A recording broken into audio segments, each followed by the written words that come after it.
A dynasty known for poets and exams was also defined by soldiers. But how central were the military institutions to the Song state? The Song Dynasty of China lasted from 960 to 179 AD. For generations, historians and popular accounts described it as a regime that privileged civil government, scholars, exams, and bureaucrats, and that it had, as a result, a weakened military. This piece took a different tack. It stepped away from the simple tale of a civilianized Song and asked a sharper question: what were the dynasty's military institutions, how did they change, and how important were they to the state? The conventional story said the Song dynasty favored civil officials, limiting military power. This story explained many political choices and shaped scholarly views on Song's strengths and weaknesses. But this broad explanation left important questions unanswered, as institutions rarely fit tidy stories. A closer look at the military apparatus was needed, not just generals' trust, but army composition and operations. When the article used the phrase military institutions, it used a broad definition. Institutions were not just troops in the field, but included command, recruitment, pay, logistics, garrisons, legal frameworks, training, and administration. Thinking institutionally meant tracing how those pieces fit together and how the state held or changed them under pressure. The article traced institutional change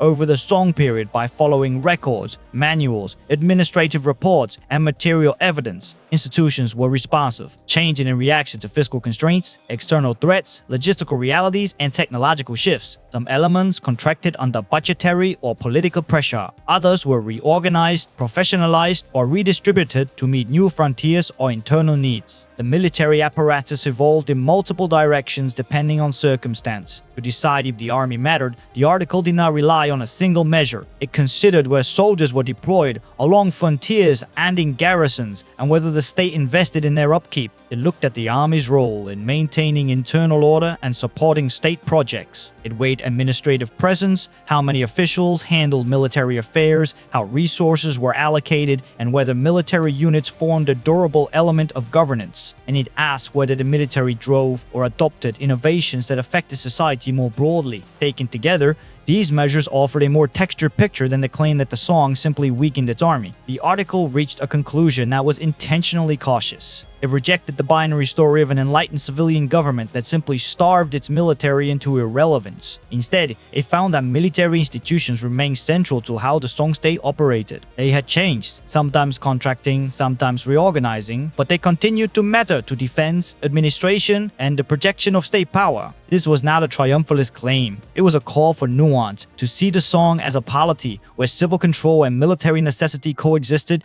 and where institutions shaped outcomes as much as high politics did.